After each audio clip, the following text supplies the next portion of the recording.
Hi everyone, this is Cheryl and welcome to my sewing room. I'm going to demonstrate how to make this really pretty pumpkin placemat. Now this is an extra large placemat because for those holiday dinners with all that food, you need the biggest placemat you can get. So let's get started. You'll need the following supplies. This placemat is approximately 15.5 inches by 19.5 inches. For the checkerboard, you'll need 1/8 of a yard of each. You'll need an A and a B fabric, one dark and one light, and I recommend a brown. You'll need 5 3.5 inch squares of each. For the body of the pumpkin, you'll need 1/8 of a yard of 6 different oranges or yellows or rust colors. Cut them into 2.5 by 10.5 inch pieces. The stem, I recommend a brown or a green, 2.5 inch square. Leaf, make it a different green if you're using the same one for the stem. And cut it 2.5 inches by 5.5 inches. Your background, you'll need about 1/8 of a yard. You'll cut one 3.5 inches by 12.5 inches, one 2.5 inches by 5.5 inches, and 6 2.5 inch squares. For the back of the placemat, you will need 1/4 yard. Then your cotton batting, you'll need 1/4 yard. The binding, you'll need 1/4 yard, and you'll need 2 strips. And I cut my binding wider than a lot of people do. You could cut your binding any width you like. I cut mine 2 3/4 inches by 42. To cut your fabric for the checkerboard side of the placemat, take your fabrics and fold them selvage edges together and stack both of your light and dark fabrics. Make sure the folded edge of your fabric is going straight across on one of your lines on your cutting mat. Pull your raw edges past this first line here. Line your ruler up on the 0 line right over here, and you're going to cut this side of your fabric straight. So go ahead and do your cut.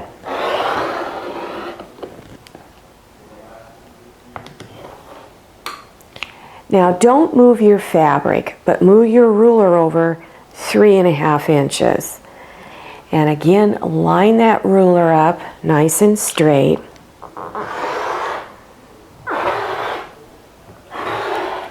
Leave your 2 strips stacked together and pull these selvage ends past this first line here on your cutting mat. And move your ruler over to that first line and trim your edges straight. So take your time in lining your ruler up. Now you're going to move over 3.5 inches this way and do your first cut.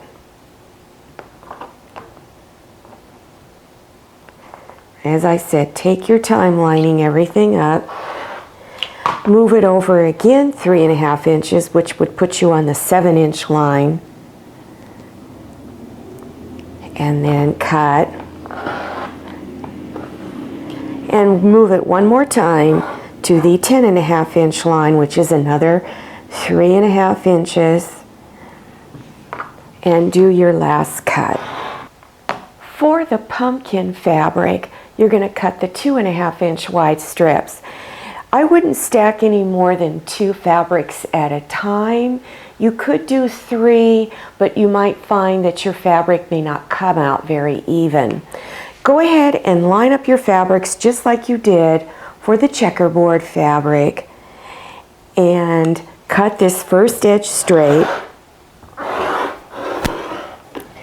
Then move it over 2.5 inches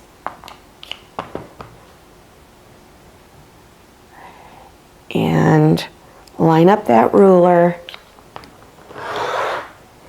and cut. Stack your 2 strips line up your ruler and cut the selvage edges off.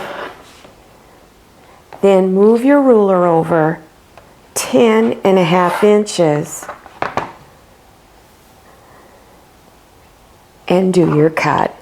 If you need detailed instructions on how to cut quilt fabric out quickly and efficiently, then click on the link in the upper right hand corner called Tips for Cutting Quilt Fabric. Place your 3.5-inch squares for the checkerboard at the side. Lay them out in this order. So you want light, dark, so forth on down. Start the next row with dark, light, dark, and continue. You just don't want two of the same color right next to each other. Then stitch the squares together in each row 1/4 inch. Continue adding on the next, stitch 1/4 inch, and continue on down the row 1/4 inch, and do the same thing for this row. After you've stitched the squares together, it's very important to press your seams correctly. I like to press my seams on the back side first because it helps to relax the seam. So just begin going down the row and pressing those seams. You need to do this for both of your rows. Now keep the strip lifted, and you're now going to begin pressing these seams all in one direction. So if you lift your row of squares up, push against that seam and keep going on down, it will push all of your seams in one direction. When you're pressing the two rows, one row the seams are going to go in one direction and the other row will go in the opposite direction. Bring the rows on top of each other with front sides together. And the first thing you want to do is match your seams. So verify again that the seam on the bottom is going in the opposite direction than the seam on top. Now get those seams nice and close together. It should feel very flat in there, and pin them. Do this on all of your seams. Then stitch 1/4 inch seam all along here. Press your seam on the back side, then unfold and press on top. And as you press, push this seam all in one direction, as you can see right across here. Lay your strips out for the pumpkin in the order that you want them to be in. Then begin stitching them together. So bring front sides together, line them up, and stitch 1/4 inch seam. Then go on down to the next strip, place it front side together and stitch. Keep going on down the line till you have all of them stitched together. After you've stitched them all together, then press your seams on the back side. Then press all of the seams going in one direction using that technique I showed you earlier for pressing. Take your 2.5 inch background squares. You should have 6 of them. And on all 6, you're going to draw a line from corner to corner. So go ahead and line up that ruler, and then with a pencil, go ahead and draw that line. After you have drawn the lines from corner to corner on your 2.5 inch squares, then place them in each corner of your pumpkin fabric. Your lines are going this way and this way. And you're going to stitch on this side of the line, here, here, and here. You're going to stitch right next to that pencil line, but not on top of the pencil line. So you're always going to stitch on this side of the line that's closest to the corner. And as you can see, I didn't stitch on top of my pencil line, but I stitched right next to it. Go to each corner and you're going to trim some of the corner off. So place your 1/4 inch line on your ruler right on your stitch line. And you're going to trim it off like this. So go to all your corners and trim it off. After you have trimmed your corners off, then fold this part over and finish pressing. So you're pushing that part of the square towards the outside. Take your 2.5 by 5.5 piece of background fabric and your 2.5 inch square of your fabric for the stem of the pumpkin. Bring it front sides together, stitch 1/4 inch. Press on the back side of the seam, unfold and press. And you're pressing the seam towards the stem. Take your 2.5 by 5.5 piece of leaf fabric, that's your green, and place a 2.5 inch square in each corner. And your lines are going this way that you drew on the back of those squares.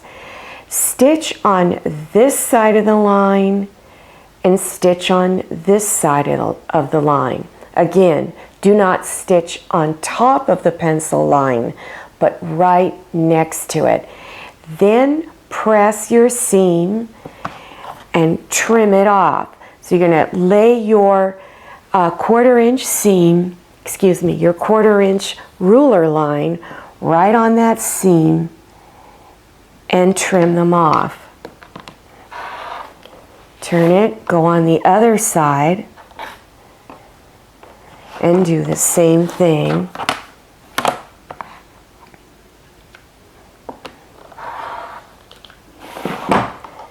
Then at your ironing board, open these corners up and press your seams, and there's your leaf.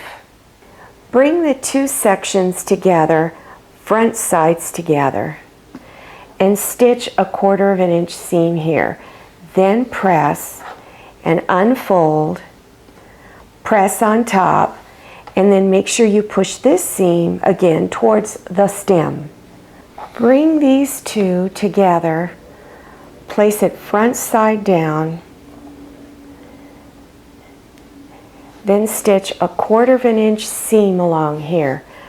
Press on the back side and then unfold and press again. And I would press this seam towards the pumpkin. Take your last piece of background fabric that is 3.5 by 12.5 inches long. Bring front sides together up at the top of the block.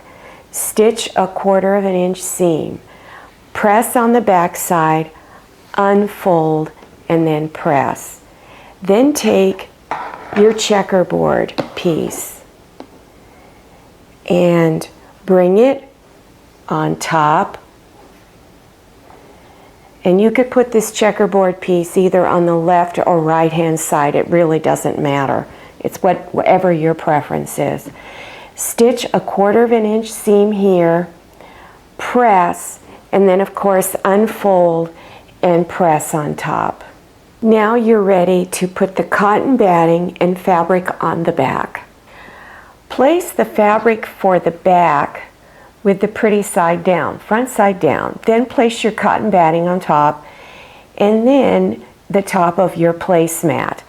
Cut your fabric for the back and the cotton batting at least a 1 inch to 1.5 inch extending out around all 4 sides. You want it larger right now. Then take straight pins and scatter them all over the top to hold all the layers together.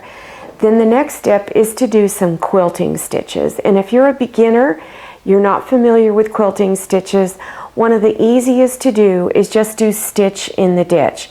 That's where you actually stitch right down into that seam where the two pieces of fabric go together. For instance, over here on the checkerboard, go across this way and then down this way and this way.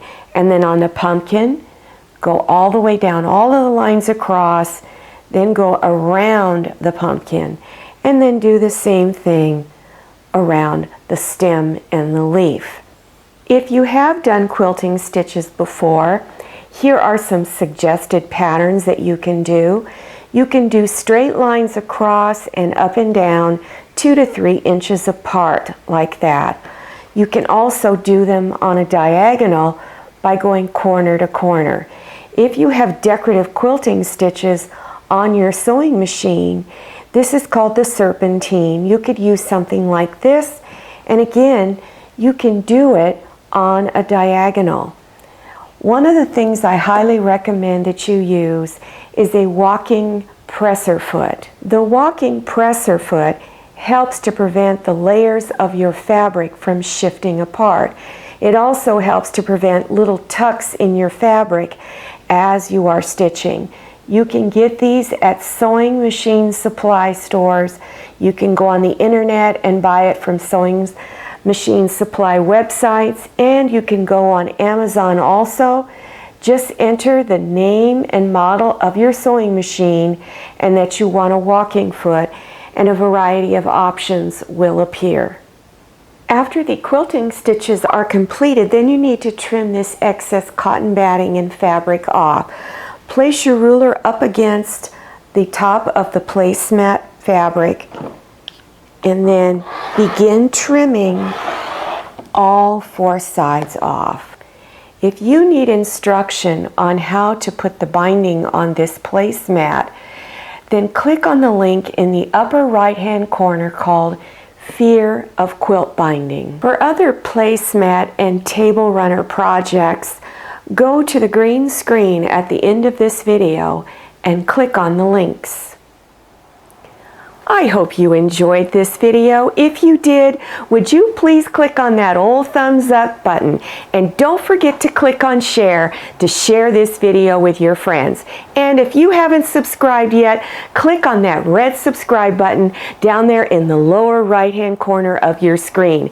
Don't forget to enter your email address. Click on that bell so you receive the email notifications to your phone. I'm Cheryl, and this is Manny, and see you next time. Happy sewing!